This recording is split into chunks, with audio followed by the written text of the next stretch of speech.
Okay, up in Tanya, we're about to start paragraph 39. So on the top, it's 102. The bottom, it's 188. Okay, in the previous chapter, the Alter Rebbe explained that there's action of mitzvah, which is the vital thing, and then there's the intent of the mitzvah. And the Alter Rebbe explained, the Alter Rebbe was using the analogy, there's inanimate, plant, animal, and human. So the Alter Rebbe broke it into two categories. Inanimate and plant, that's action. That refers to mitzvahs that are action mitzvahs that you do mitzvahs, physical action. Mitzvahs that you do with speech, that is called, so inanimate are the action mitzvahs. Plant is the mitzvahs you do with speech. That's the body of the mitzvahs. Then you have two types of kavanah. He said there's a kavanah of a mitzvah, which is the soul of the mitzvah, the life of the mitzvah. And the Alter Rebbe explained there's a neshama, that meaning the intent of the mitzvah comes through meditating into the greatness of Hashem, realizing what you're accomplishing by the mitzvah, and that is an awakened, open, felt love and fear of Hashem to do the mitzvah. That is called the soul of a man. If it's natural, instinctive love that every Jew possesses in doing mitzvahs, so the natural, instinctive love that a Jew does, that kavanah is called the animal kavanah, because it's instinctive, it's natural. Like animal, he says, doesn't run on intellect, it runs on pure emotional instinct. So you have the neshama of an animal, like the neshama of a mitzvah. You can have a natural, instinctive love that the neshama has, and it's enough to awaken to do mitzvahs. And then you have the opener. Okay, that's what we're up to now. So now the Alter Rebbe says in Perek Lamed Tes, chapter 39, because of this that we just explained, we find the angels are called Chayes HaKodesh. Like it says, Upnei Aryeh ala Yamin, Pnei Sherd ala Smel. You have on the Merkava of Hashem a lion. There in Torah there's Behema and Chaya. Behema is a domestic animal. Chaya is a non-domestic animal. So you have in the Merkava there's Aryeh, a lion, which is not a Behema, it's a Chaya. It's not domestic. And Sherd, an ox, is domestic. So he says we see that even the angels, malachim, are called behema and chayes. Veifanim b'chayes hakodesh, all that stuff. Kediksiv pnei ari el yamin, the lion is on the right side of the throne. Pnei shermei asmel, the ox is on the left side. Why are they called chayes? Why are they called animals? They're malachim. They're holy angels. Why are they called animals? The angels don't have free choice. And their fear of Hashem and their love of Hashem, which, by the way, the Rambam writes is greater than the neshama in the body.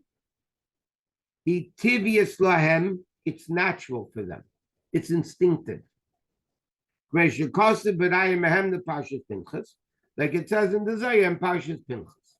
Therefore, Mailis HaTzadikim, therefore, the world of a tzaddik is higher than the level of the angels. And he explains, you're going to say a few lines and then we're going to explain it. Ki modern haneshamis of tzaddikim, the dwelling place, the home of tzaddikim is ba'elam habriya, in the world of Bria. Modern hamalachim, the dwelling place, the abode of angels, is in the world of Yetzirah. Okay? By the way, just to explain something, even though all over Tanya we learned that the neshamas come from Atzilus, that's the origin of the neshamas. But then when the neshamas are in Gan Eden is the world of Bria. Gan Eden is Bria. So where's the home of neshamas? In the world of Bria. Where is the home of normal, regular malachim? In the world of Yetzirah. In the side comment in the Haggadah, the Rebbe says that's regular malachim. But yesh malachim al yenim, like the Gabriels and the Michals and those guys, she ba'elam abriya, because their avodah is also betchilu rechimu sechlim. And like he says, there's two types of chayis hakodesh, natural ones and intellectual. Meaning like this. The difference between a person and an animal is a person has free choice. A person runs by intellect. Intellect dictates, it's supposed to, if you're a human being.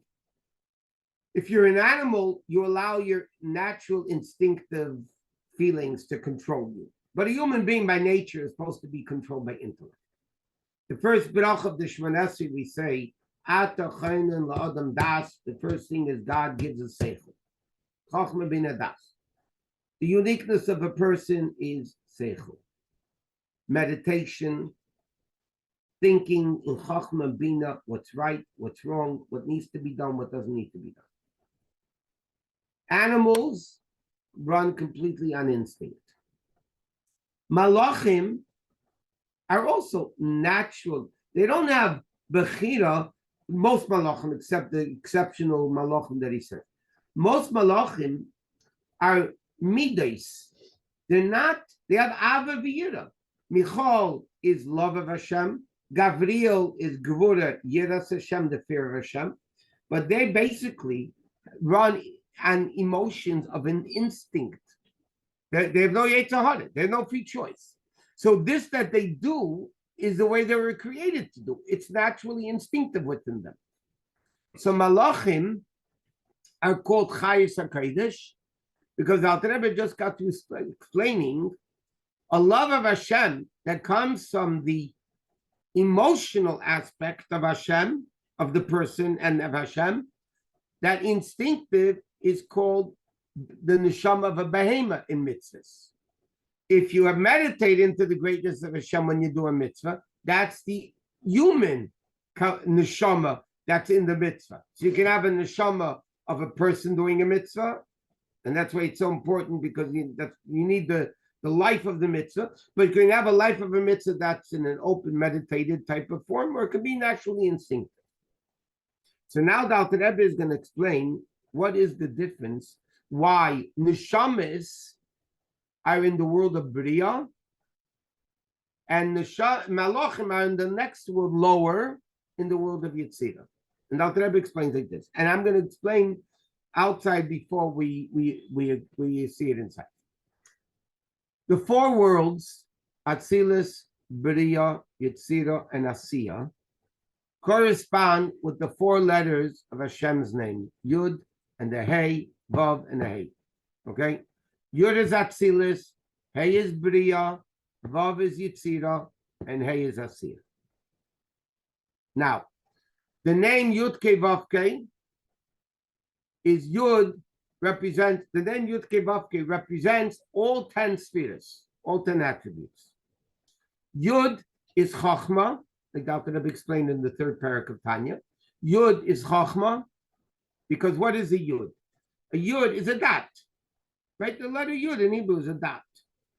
What is Chachma? If you play with the letters of Chachma, it's Koach Ma. It's nothing. It's a brainstorm. You know, if you get a brainstorm, that's Chachma. That's the letter Yud. Hey is a level of Bina. Because what's a level of Hey? Width, length. It's not a dot. There's a length and a width. It's a full letter. That represents the level of Bina, understanding the Elokus. Then you have Vav, which is 6, represents the 6 spheres of Chesed, Gevura, Tiferes, Netzach, Chayd, Yesod. And the second Hey is the level of Malchus. That's why everything in the heavenly spheres are male and female, and that's why down here the Avodah is male and female. In fact, it says in Kabbalah that what is the mitzvah of a Jewish man and woman? husband, wife, son, and daughter. Husband is Yud, Chochma. Woman is Hey, Bina. Vav is the son, S-U-N. I'm sorry, S-O-N. S-O-N. Why? What's son? What's a Vav? The letter Vav is a Yud extended down. That's the father coming down. That's the son. Hey again is the daughter because it's Hey is feminine. That's why, by the way, in Lashon Kodesh, in Hebrew, Yud is masculine, Hey is feminine. So Yud and Vav in Hebrew are masculine because those are the masculine levels of God. Chachma, which is like the spark, the seed, the small putrid drop, as the Mishnah calls it, goes into the woman. She broadens it in the level of Bina for 9 months, and then she gives birth to son and daughter. That's the Vav. And the Hey, the way it comes down. So in Hebrew, it's so remarkable the way everything is based on godliness. Yud is masculine, Hey is feminine. Vav is masculine, Hey is feminine. Now, it says in Kabbalah that Yud, because the 4 letters of Hashem's name, Yud is in Atzilus, Hey is in Bria, Vav is Yitzira, and Hey is Asiya. So it says in Kabbalah that Yud shines in Atzilus. I'll explain in a second what that means. Hey shines into Bria, Vav into Yitzira, and the last Hey into Asiya. Okay? Now, taking it that way, in Atzilus, it's so. Atzilus is the world of Chochmah. What does Chochmah mean? Koach ma, complete nullification, complete bittul. What is the world of Atzilus we learned the whole time in Tanya? Atzilus is a world which is one with God. There is nothing but God. It's Alukus. Bria becomes already what's called Yesh Mi'ayin. Bria in the Hebrew Lashon Kodesh, so many times. The Ramban at the beginning of Chumash says the word bara in Lashon Kodesh, Bria bara, is only Yesh Mi'ayin. So the world of Bria is where the worlds are not that bottle like Atzilus. Because Atzilus is revealed the level of Chochmah, of godliness. So if it's revealed the level of Chochmah, which is Bittul, so then Atzilus is a world of Bittul. Hey shines into Bria. So therefore, what is the world of Bria? Bina, meditation, understanding. It's not Bittul, by the way, because when I understand something, there's a me that's understanding. Atzilus represents complete Bittul, like Kabbalah's oil. Nasa v'nish, Nasa. I don't understand anything. There's no me. Hashem wants, I do it. Bria is already understanding, Bina. Bina is already Yesh Mi'ayim. Bina is already a level that I understand. Yes, I'm understanding godliness, but it's still me that's understanding it. So Bria is the world where Bina shines in there. Therefore, what does that represent? The world of meditation into the greatness of Hashem. That's what the neshama of a tzaddik does. Meditate into the greatness of Hashem. Yitzira is the vav. Those are the midas. It's not intellectual anymore. It's natural, instinctive emotions. That's why malachim don't have this ability to understand the Elokus, because malachim are in the world of Yetzirah, which is a revelation of the emotion, the midas of Elokus. But it's instinctive. That's not just like Dr. Rebbe explained before. Animals run and function on instinct. That's why the world of Yetzirah, which is the revelation of the midas of Hashem, is run on instinct. So where do the malachim belong? In the world of Yetzirah. Okay, so let's see this inside. 3 lines from the end of the page of 188. What's the difference between that the neshamis of tzaddikim are in the world of bria? Because in the world of Yetzira, which is where the Malachim are,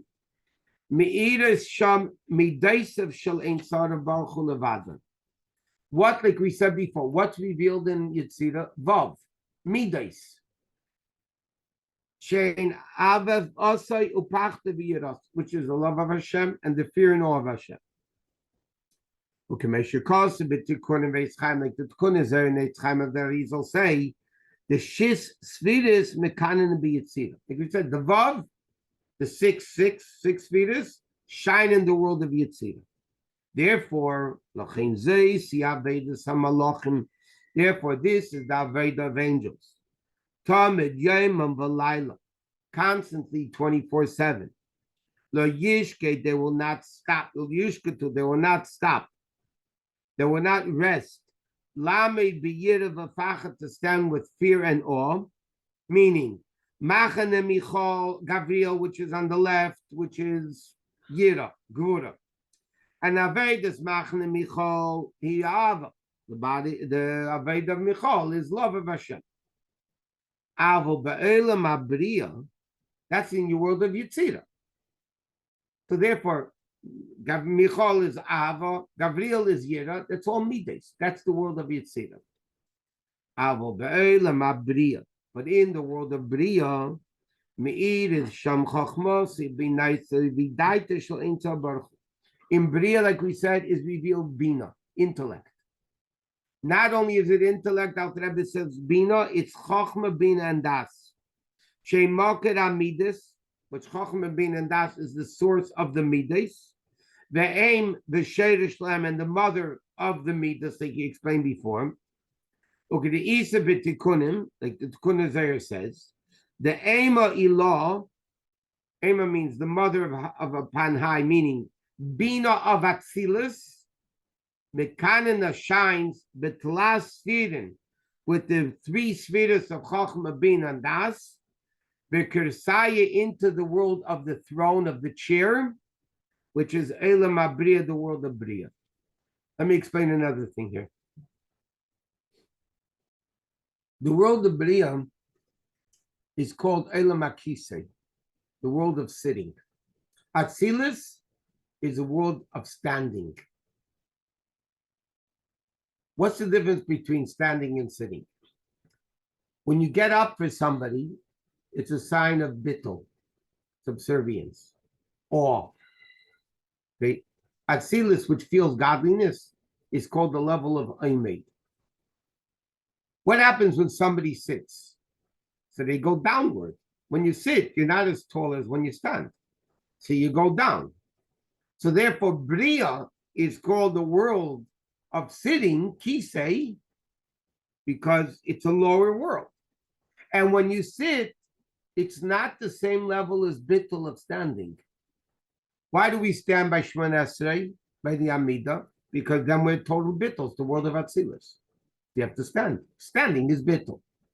But he says, and he says, Shu'elam Besfir Bekursai, into the throne, the chair. Shu'elam Abriya. Lochein, therefore, because intellect of Hashem, Chachma, Bina, and Das, is revealed through Bina into the world of Bria. Lochein U'modern Neshamas HaTzadikim. Therefore, that's the home, the abode of the Neshamas HaTzadikim. Evdei Hashem, who serve Hashem, B'tchila Urechim, with fear and love, but not natural instinctive love and fear. And Nimshachas min Bina V'das, which is revealed through Bina and understanding of Gdulus Ein Tzal Baruch, and the greatness of Hashem. It's a meditative type of love. Sha'avezu, this love, is called Ru'usa Deliba, the heart's desire, and therefore Mirusa Deliba, from this desire of the heart of Kedusha, Nasa Levush, it becomes the garment of the Neshama on Elam Abriya, which is the level of Gan Eden Ha'elyon, the higher level of Gan Eden. In other words, like this, we always hear that there's higher Gan Eden, lower Gan Eden. Gan Eden Elyon, Gan Eden Tachten. It says in Kabbalah, the world of Bria is the higher Gan Eden. The lower level of Bria and the lower Gan Eden is the world of Yitzira. Okay? Therefore, Malachim are in the world of Yitzira because their midas are revealed, not intellectually midas, but natural instinctive midas. Therefore, the Malachim are called Chayis HaKodesh. They're called Shor, Aryeh, they're called Behemoths, because that's the world where they serve Hashem instinctive, no free choice. A human being, by the way, that has free choice, so how does he know what to choose? You have to use intellect. When you have a choice to do right or wrong, okay, should I eat the non-kosher food or should I not eat it? Should I eat it, not eat it? What should I do? So over there, you must have intellect to decide what's the pros and the cons. Intellect is the pros and the cons. Then you're able to have free choice to decide what you need to do or what you shouldn't be doing, what you have to do and what you're not allowed to do. So that comes from seichel.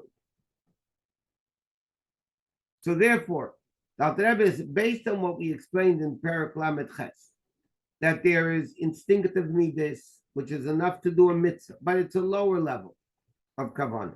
And then you have the meditated level, which awakens seichel and awakens open love and fear of Hashem in a really felt way. It's done with choosing an intellectual stimulation. That's a much higher level. That's the Aveda of a Jew. The Aveda of a Yid is to come to that level of tzaddik. Yeah, every Jew has a great neshama, whether they realize it or not. But you know what the problem is? Our Aveda is to reveal that neshama that's in us. I was mentioning yesterday morning, Rechsidis, in Shul, I was mentioning, it's a very interesting thing. You can, just online the other day, there was a guy, a Jew raised by Christians. He didn't know anything about Yiddishkeit. A kid bumped into him and put tefillin on with him and told him he's Jewish. He said he's 87 years old. The article, he was 87 years old, and he said, this is the first Jewish thing I did in my whole life. Okay? Now, that only happened because this Jewish kid, Chabadnik, bumped into him, asked him to put on tefillin, right? What happens if this guy didn't meet this boy? Okay? And he would eventually die. And what happens even more? There are people, let me explain something. You have a guy, okay, he's secular, a secular Jew, okay? He doesn't know anything, he never learned. You could still blame him a little bit. I mean, not as much as a religious Jew, but you can still say, listen, you're a secular Jew, you never learned, but if you know you're Jewish, why don't you learn? Okay? There are people in the world today, more than we think, by the way, that are born Jewish, they don't know they're Jewish, their mother's mother was Jewish, and that's where it stopped, and their kid is Jewish, they're born Jewish, they die Jewish, and they never knew they were Jewish.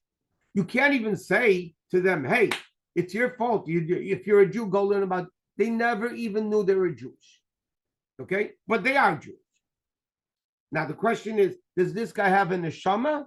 100%. He's a Jew. He's as Jewish as Moshe Rabbeinu. Okay?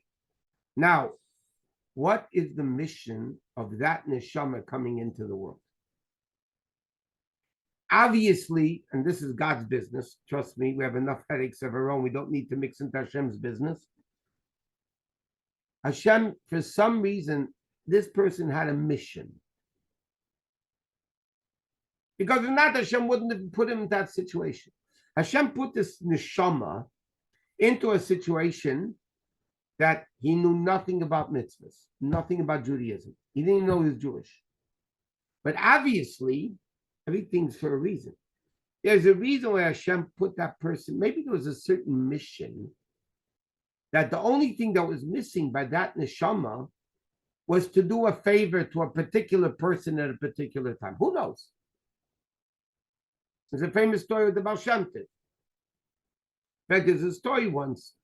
Somebody wanted to see the Rebbe, and the secretaries didn't want it. It was a whole thing. And it's very interesting. Sometimes the Rebbe said like this, sometimes the Rebbe said like that. And the Rebbe said to them, the Rebbe said to the secretaries, every neshama comes down for one major mission.